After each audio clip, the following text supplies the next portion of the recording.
Olá, telespectador. Hoje, o nosso programa Brava Gente Brasileira, que ficou repetindo aí quase 3 meses, nós estamos trazendo um assunto novo e apaixonante. Hoje, o Brava Gente Brasileira tem a alegria de trazer aqui para conhecimento de vocês que estão aí nos assistindo. Vocês hoje vão saber o que é o Fórum de Psicanálise e Cinema. E isto vai ser feito através de 2 estudiosos que procuram compreender e explicar o ser humano através do cinema. Temos aqui conosco a doutora Ana Lúcia Cianes de Castro. Boa tarde, doutora Ana Lúcia. Muito agradecida por atender ao nosso convite da TV Comunitária. Eu gostaria que a doutora se apresentasse e contasse um pouco para nós da sua trajetória. Eu quero lhe dar meu boa tarde, lhe agradecer muito por esse convite tão simpático e abrangente para nós.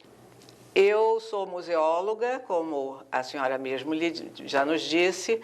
Comecei minha carreira no Estado, sobretudo no Museu da Imagem e do Som, do qual eu sou uma entusiasta até hoje. Eu fiz o meu mestrado e o meu doutorado na UFRJ, na área de comunicação e ciência da informação. Fiz o concurso para a Unirio, onde dou diversas disciplinas e introduzi, junto com o Dr. Neilton e o Dr. Valdemar Zussmann, um projeto que já existia anteriormente em outros espaços culturais e psicanalíticos, porque a universidade ela tem como princípio não só a questão da universalidade do conhecimento, como a ideia do fórum se transformou em projeto de extensão universitária. E a extensão universitária é exatamente entendida na ampliação desse conhecimento, a disponibilidade e democratização desse conhecimento para todas as camadas e todas as áreas, não só culturais, como também profissionais. Então, o nosso público é essencialmente um público múltiplo, cada vez o número de frequentadores é maior. Hoje nós temos, há muitos anos já, numa multiplicação extraordinária de mais de 200 pessoas por sessão de filme. Beleza. 200 pessoas por sessão. E as sessões são sempre lá na Unirio? Frequentam, vem gente de fora, gente da UFRJ, gente de áreas comuns como psiquiatria, assistência social, educação, arte, além de pessoas que moram no bairro ou que no boca a boca vão conhecendo o projeto, e isso a gente criou um núcleo que é absolutamente fiel ao trabalho, e outros que vão e que começam a trazer seus amigos, seus parceiros de consciência psicanalítica e psicológica e cultural. Então o projeto se expandiu a ponto da própria Unirio nos acenar com a possibilidade de fazermos inicialmente uma primeira edição para a própria Unirio, e agora já estamos numa segunda edição que já está sendo comercializada e que está disponível para o público adquiri-los nas livrarias ou no site da Livraria da Travessa, onde o livro foi lançado. O projeto ele tem uma função essencial de formação de plateia e, sobretudo, uma discussão que se coloca para que não só o público tenha uma informação cultural mais ampla sobre o filme, sobre o seu diretor, a importância do roteiro, sobretudo se o roteiro vem de fundo literário ou se é construído pelo diretor, que também é roteirista, quem são os atores, qual é o ambiente em que esse filme foi elaborado, desenvolvido, quais os prêmios que ele conquistou ou não, e que tramas ele realmente traz para que os psicanalistas possam desenvolvê-lo do ponto de vista psicológico. Então, eu fico com a parte cultural, que dá uma base para o público entender, inclusive, os conflitos, né, no contexto histórico e cultural, e a parte psicológica e psicanalítica dos conflitos são, então, desenvolvidos e demonstrados e muito mais explicados pelo Dr. Neilton Dias da Silva. Dr. Neilton, boa tarde. Muito obrigada por sua presença. A palavra agora é sua. Muito obrigado. É um prazer muito grande estar aqui. Quero cumprimentar as espectadoras e os espectadores e especialmente a apresentadora que foi tão gentil. Primeiro, conte para nós a sua atuação, por favor. Em primeiro lugar, eu sou médico psicanalista, sou da Sociedade Psicanalítica do Rio de Janeiro, que é uma sociedade psicanalítica afiliada à International Psychoanalytical Association, a sociedade fundada por Freud e desenvolvida ainda até hoje pelos seus seguidores. Eu ocupo na sociedade, no momento, a posição de diretor dos cursos de formação. Portanto, sou um diretor do ensino. E sou psicanalista de crianças, adolescentes e adultos. E sou didata, quer dizer, professor da sociedade. O Fórum de Psicanálise e Cinema nasceu em 1997, quando um colega, o Dr. Valdemar Zusman, e eu fundamos este fórum e passamos a fazer apresentações em vários lugares. Instituto de Psiquiatria, Casa Laura Alvim, outros teatros e lugares onde as pessoas interessadas acorriam. 5 anos depois, nós passamos a ter a colaboração da professora Ana Lúcia, que passou a cumprir uma função que nos faltava, que era a de apresentação cultural, como ela tem feito. 5 anos depois, nós passamos a nos apresentar na reitoria da Unirio, onde a Sociedade Psicanalítica do Rio de Janeiro fez um projeto de extensão universitária em parceria com a Unirio, o que nos deu maior visibilidade e eficiência. Qual foi a pretensão nossa? Inicialmente, nós, como psicanalistas, percebemos que a sociedade toda tem como termos de uso corrente os termos psicanalíticos, né? Trauma, conflito, complexo de Édipo, repressão, angústia.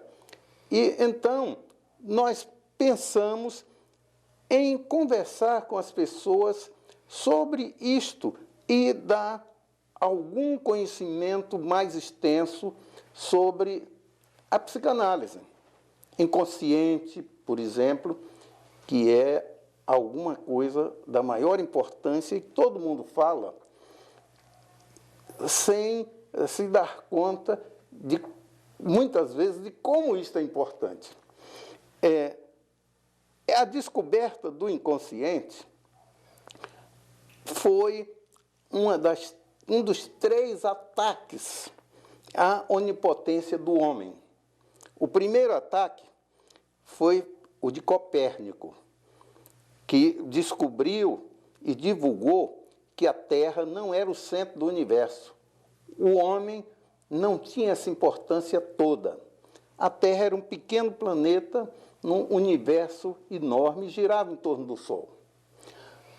O segundo ataque à onipotência do homem surgiu com o Darwin, que mostrou que o homem não era aquele ser criado especialmente por Deus à sua imagem e semelhança, e sim um projeto de transformação que vinha desde os sáureos, os mamíferos, passava pelo macaco, até se transformar no homem.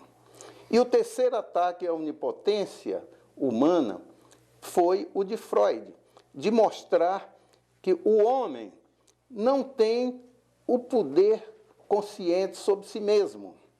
Ele tem o poder consciente, mas tem dentro dele uma instância que é o inconsciente e que faz com que, determina com que ele faça, atue, se dirija, algo que o dirige de dentro, sem que ele saiba que está sendo feito isto. Então, esse foi o terceiro ataque à onipotência. Agora, nós começamos a trabalhar com isto através da realidade virtual, através do filme, porque o filme mostra o funcionamento da pessoa, a conduta, e nós podemos, através disso, ir pontuando o que está por detrás daquela conduta, daquela realização, daqueles medos. Então, nós podemos acompanhar os desejos, impulsos e os conflitos que esses desejos e impulsos produzem. Podemos acompanhar a angústia gerada por isto. Podemos acompanhar que atrás da angústia estão os ressentimentos e a culpa. E também podemos acompanhar como a pessoa se organiza para lidar com isto. Se organiza de uma maneira possível, se organiza de uma maneira a lutar para ver se consegue o que quer, ou se organiza de uma maneira neurótica, recorrendo a um modelo infantil ao qual a pessoa se habituou e que vai criar as maiores dificuldades na vida dessa pessoa. Nós aí vamos ter as neuroses e os diversos problemas psicológicos. O cinema mostra isso e nós podemos apontar. Como foi que veio, então, quando o senhor fala em cinema, em que momento ambos, a museóloga e o psicanalista, resolveram se juntar para mostrar essa parte, como o cinema iria ajudar no entendimento dessa angústia, desses sentimentos todos que o doutor citou, que o ser humano tem, não tem noção, na maioria das vezes, não tem noção de que tenha esses sentimentos, não é? De um modo geral, o ser humano acha que não tem. Não tenho angústia, não tenho ressentimento, eu não tenho depressão, eu estou preocupado com a situação financeira do país e a minha, mas não tenho nada desses problemas. Como foi este momento em que a museóloga e o psicanalista conversaram, resolveram fazer através do cinema? Explique para nós como é a dinâmica. Vocês passam o filme do projeto, esse projeto Fórum de Psicanálise e Cinema. Como é que se desenvolve? Vamos lá. Doutora, ajude aqui a explicar. Como é o desenvolvimento? Vocês primeiro passam o filme. Nós temos um sistema, inicialmente, de escolha dos filmes, né? A escolha não é aleatória, e ela também não é sugestionada, por exemplo, por qualidades externas atribuídas ao filme, por exemplo, qualidades que determinam uma premiação. Não é só essa a conjeção de escolha. A escolha dos filmes vem por uma coerência da estrutura de roteiro, interpretativa, produtiva e cultural, que tenha coerência psicológica, que tenha o que desvendar nos conflitos apresentados no filme. Quando a gente consegue qualidade com estas condições, é uma escolha natural que a gente faz, né? Então, nós temos filmes que, muitas vezes, até são pouco conhecidos do público em geral. Esse mesmo que iremos passar agora no final de outubro, Cerejeiras em Flor, é um filme que poucas pessoas conhecem, é um filme alemão, que passou somente aqui no Rio de Janeiro, no Festival do Rio e em São Paulo. E foi uma edição pequena feita pela Livraria da Cultura.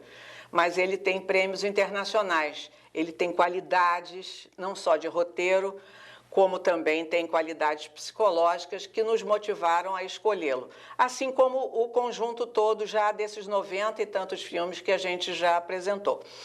Então, definidos os filmes, que nós sempre fazemos por semestre, porque temos os recessos da própria universidade. Então, no primeiro semestre são escolhidos 4 filmes e no segundo semestre 4 filmes. Esses filmes, então, são divulgados. Nós temos hoje uma mala direta de mais de 4.500 nomes, na medida que, nesses anos todos, as pessoas se vinculam ao projeto, nos pedem para ter o nome incluído na mala direta para receber a programação. Então, nós fazemos essa difusão, essa divulgação e a pesquisa sobre o filme, uma pesquisa mais ampla, para que no dia do evento o filme seja apresentado, a plateia assiste aquele filme, nós sempre oferecemos um pequeno cafezinho com biscoito, porque é uma hora de 6 horas, assim, sempre dá uma fominha às 8, então, para relaxar, as pessoas conversarem, trocarem um pouquinho ali as suas impressões, as primeiras impressões, prepará-las para o que elas vão receber de nós.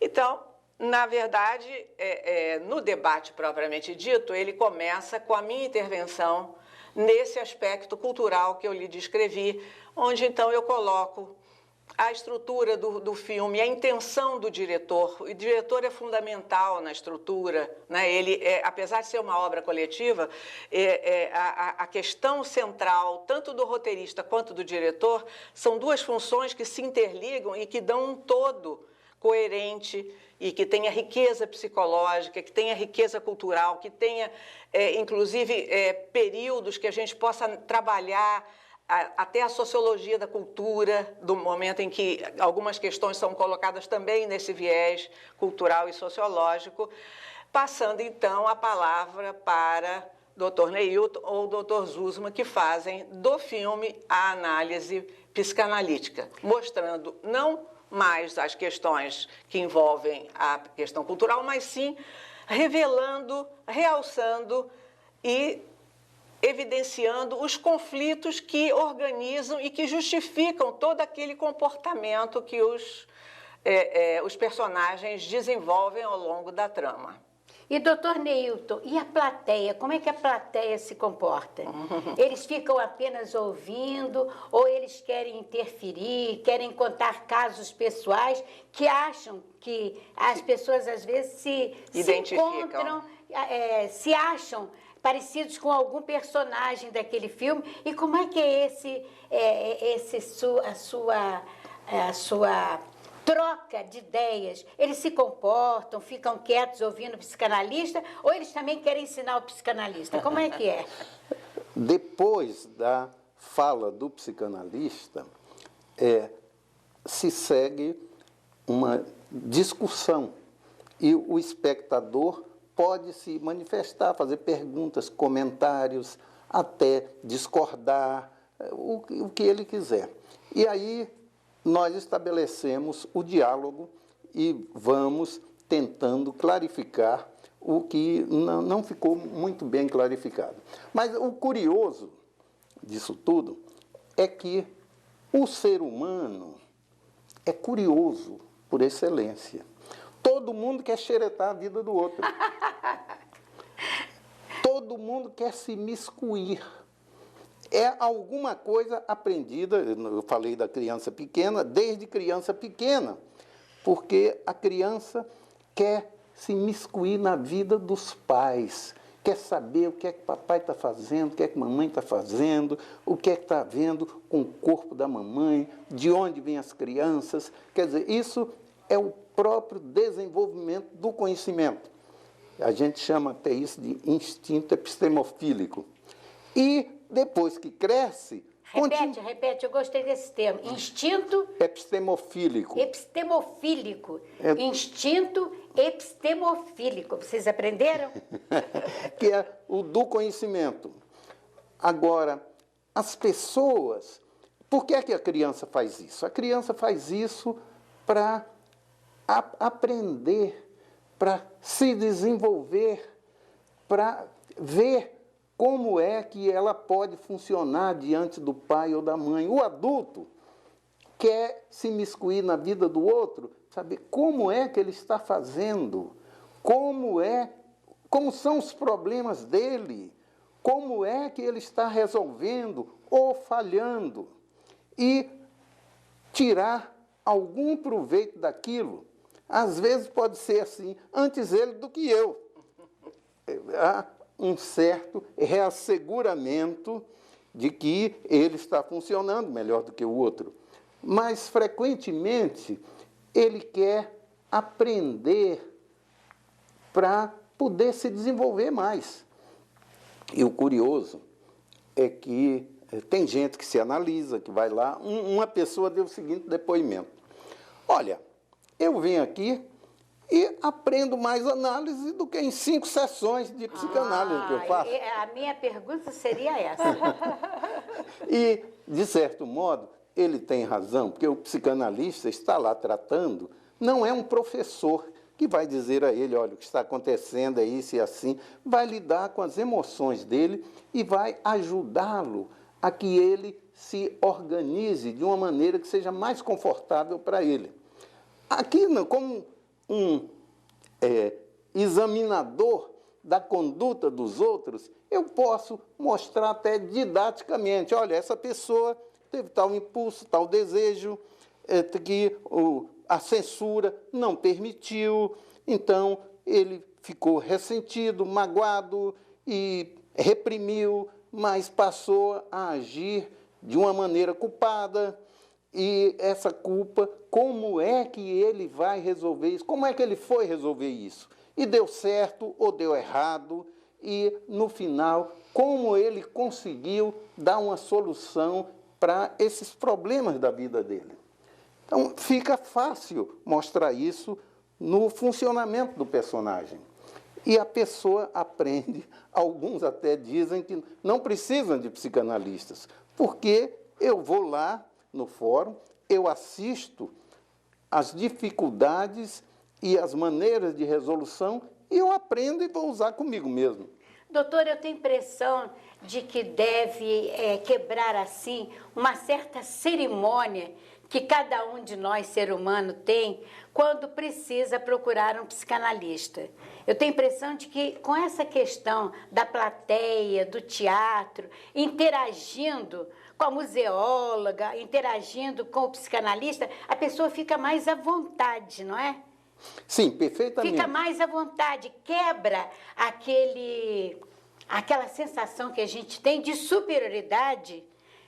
Inferioridade, aliás, a gente se sente inferior quando procura o psicanalista, porque a gente tem a impressão de que aquele psicanalista vai descobrir tudo que existe de errado na nossa personalidade. E ali interagindo, personagem de filme, falando de cada personagem, e aí no final cada um se coloca como personagem também, quebra um pouco essa cerimônia e talvez eu possa até acreditar mesmo, viu, doutor? Que algumas pessoas se curem naquele instante. Não é? É possível que algumas pessoas possam tirar proveito e, sobretudo, é que as pessoas podem ver que, sem o psicanalista mesmo, as condições de vida daqueles personagens permitem que eles acabem encontrando as soluções da vida dele. Agora, eu não posso deixar de falar dos nossos comerciais, é que se forem ao psicanalista, talvez não sofram tanto, nem levem tanto tempo para isto, não? O livro veio coroar esse trabalho, né? O livro nos trouxe uma alegria enorme porque, por termos esse material reunido nesses anos todos, nós escolhemos para esse livro filmes não só de diversas culturas, né? Então, tem filme canadense, tem filme iugoslavo, tem filme espanhol, como o do Pedro Almodóvar, tem alguns filmes americanos, tem filmes ingleses, enfim, nós fizemos um conjunto de visões de mundo que os filmes nos proporcionam. Mas temos uma quantidade enorme, né, de outros filmes que já foram debatidos. Nosso editor, queremos até agradecer muito o apoio da Letra Capital, do seu editor principal, que é o João Batista, que nos deu todo o suporte para esse lançamento, a divulgação. O livro também está no site, tanto da editora, letracapital.com.br, para compra.